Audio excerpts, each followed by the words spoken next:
اربوں لوگ 200 کروڑ کے قریب کہتے ہیں کہ دنیا میں مسلمان ہیں، کئیوں کی آنکھیں اور دل عرفات کے ساتھ دھڑک رہے ہوتے ہیں کہ آج عرفات میں خاص رحمتیں ہو رہی ہیں، آج عرفات میں خاص مغفرتیں ہو رہی ہیں، آج وہ حاجی ہمیں بھی دعاؤں میں یاد رکھیں گے، ہم تو حج کو نہیں جا سکے، ہمارے بھائی ہمیں نہیں بھولے ہوں گے۔ تو دیکھو اے حاجیوں، ہمیں بھول نہ جانا، آپ اپنے لیے ضرور مانگنا، اپنی دنیا اور آخرت کے لیے مانگنا، اپنے بال بچوں کے لیے مانگنا، اپنے وطن کے لیے مانگنا، مگر ساری دنیا کے مسلمانوں کو بھی یاد رکھنا، ہماری مغفرت کے لیے بھی مانگنا، ہمارے جو مسلمان بھائی بہن دنیا سے چلے گئے ان سارے مرحومین کے لیے دعائیں کرنا۔ اللہ نے آپ کو موقع دیا، آپ عرفات میں ہوگے جہاں خاص رحمت الہی برس رہی ہوگی، ہمیں بھول نہ جائیے گا، ہمیں اپنی دعاؤں میں ضرور یاد رکھیے گا، کچھ اس طرح دعائیں کیجئے گا کہ اے رب کریم الحمدللہ رب العالمین والصلاة والسلام على سید الانبیاء والمرسلین یا ارحم الراحمین یا ارحم الراحمین یا ارحم الراحمین یا ربنا یا ربنا یا ربنا یا ربنا یا ربنا یا اللہ یا رحمان یا رحیم۔ اے رب کریم کس زبان سے تیرا شکر ادا کریں، ہم گناہ گاروں کو، سیاہ کاروں کو تو نے آج عرفات کے میدان میں جمع ہونے کی سعادت دی۔ اے اللہ ہم نے کتابوں میں پڑھا ہے کہ عرفات کے میدان میں ہر سال تیرے دو نبی حضرت خضر علیہ السلام، حضرت الیاس علیہ السلام بھی حاجیوں کے درمیان عرفات کے میدان میں ہوتے ہیں۔ اے اللہ اس وقت عرفات میں لاکھوں حجاج موجود ہیں، اس میں تیرے بہت سارے نیک بندے بھی ہوں گے اور مجھ جیسا گناہگار بھی حاضر ہے۔ اے اللہ تجھے تیرے ان اٹھے ہوئے نیک بندوں کے ہاتھوں کا واسطہ، اے اللہ آج میری لبیک قبول فرما لے، اے اللہ آج میری حاضری قبول فرما لے، اے اللہ ہمارا حج بھی قبول فرما لے۔ اے اللہ تو نے ہمیں تیرے نبی کے ذریعے، حدیثوں کے ذریعے یہ وعدہ ملا ہے کہ آج عرفات کے میدان میں جو لوگ حج کے لیے حاضر ہیں وہ گناہوں سے ایسے پاک ہو جائیں گے جیسے ماں کے پیٹ سے پیدا ہوئے ہیں۔ اے اللہ ہمیں بھی گناہوں سے پاک فرما دے۔ دکھلایا عرفات کا منظر، یہ بھی کرم ہے، یہ بھی کرم کر، یہ بھی کرم ہے، یہ بھی کرم کر، بخش دے ہر حاجی کو خدا، بخش دے ہر حاجی کو خدا، یا اللہ میری جھولی بھر دے، یا اللہ میری جھولی بھر دے، یا اللہ میری اے مولا جھولی۔ کریم، اے مولا کریم، ہم اپنے نافرمانوں کو جو ہماری بات نہ مانے اپنے گھر نہیں بلاتے ہیں۔ اے اللہ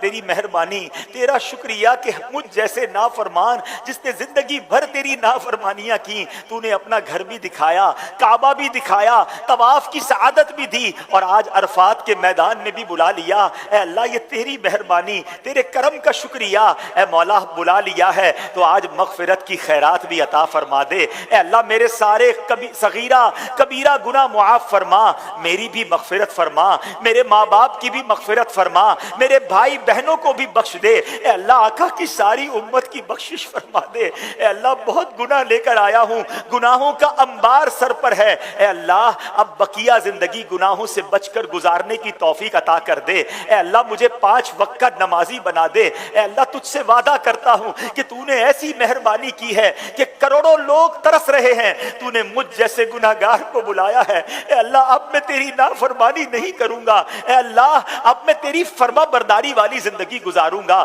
حلال روزی کماؤں گا، حرام روزی کے قریب بھی نہیں جاؤں گا، 5 وقت نماز ادا کروں گا۔ مگر مولا میں نیت کر سکتا ہوں، طاقت تو نے دینی ہے، مدد تو نے فرمانی ہے، استقامت تو نے دینی ہے۔ اے اللہ مجھے اپنے پسندیدہ بندوں میں شامل فرما لے۔ اے اللہ مجھے سنتوں کا پابند بنا دے، حرام روزی سے ہم سب کی جان چھڑا دے۔ اے کریم مولا تیرے دربار میں ایک اور التجا بھی ہے، اس بار تو نے اپنے کرم سے بلایا۔ اے اللہ یہ سفر آخری سفر نہ ہو، جب تک زندہ رہیں ہر سال اے اللہ مجھے حج کی سعادت نصیب فرما، ہر سال مدینہ طیبہ کی بلکہ سال میں کئی بار حاضریاں نصیب فرما۔ اے اللہ جتنے بیمار ہیں انہیں شفا عطا فرما، قرض داروں کے قرضے اتر جائیں، بے اولادوں کو نیک اور صالح اولاد عطا کر دے۔ اے اللہ جب اس سفر کو چلا تھا، کئی تیرے بندوں نے اشک بار آنکھوں سے دعاؤں کے لیے کہا تھا، اے اللہ تیرے بندے بہت ترس رہے ہیں،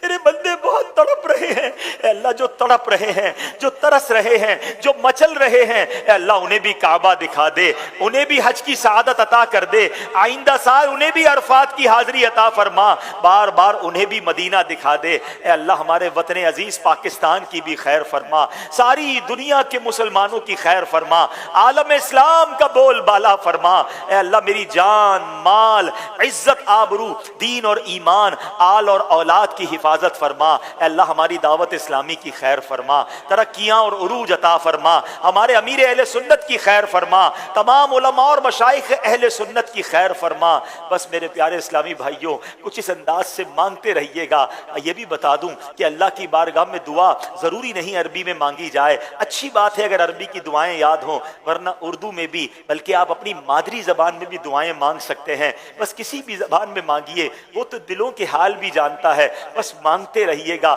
آپ یہ سوچ لیجئے گا کہ ایک بہت بڑا خزانہ سامنے پڑا ہے اور کسی کو کہا جائے جتنا بھرنا ہے بھر لو تو اس کا جی نہیں بھرتا، وہ چند سکے اٹھا کر، چند جواہرات اٹھا کر صبر نہیں کرے گا، وہ کہے گا ابھی وقت باقی ہے اور اٹھا لوں، ابھی وقت باقی ہے اور اٹھا لوں۔ تو غروب آفتاب میں جتنی بھی دیر باقی ہو بس آپ مانگتے رہیے گا، آپ التجائیں کرتے رہیے گا اور یہ سوچئے گا کہ رحمت کی بارش ہو رہی ہے، میں جتنا نہا سکتا ہوں نہا لوں، جتنا لوٹ سکتا ہوں لوٹ لوں۔ اور حاجیوں ایک اور بات بھی یاد رکھنا، دیکھو ہمیں نہیں معلوم ہم آئندہ سال آ سکیں یا نہ آ سکیں، پچھلے سال کئی لوگوں نے حج کیا جو اس سال شاید نہ جا پائیں، بلکہ ہو سکتا ہے وہ دنیا میں ہی نہ ہو، کیا معلوم ہمارا یہ سفر بھی آخری سفر ہو۔ اور یہ سوچ کر مانگنا کہ ہو سکتا ہے میرے مرنے سے پہلے اللہ نے مجھے ایک چانس دے دیا ہے، مجھے موقع دے دیا ہے کہ مرنے سے پہلے مغفرت طلب کر لو، تو بس دل جمعی کے ساتھ، خوش دلی کے ساتھ، رقت قلبی کے ساتھ خوب آپ نے دعائیں کرنی ہیں اور غروب آفتاب تک مانگے جانا ہے۔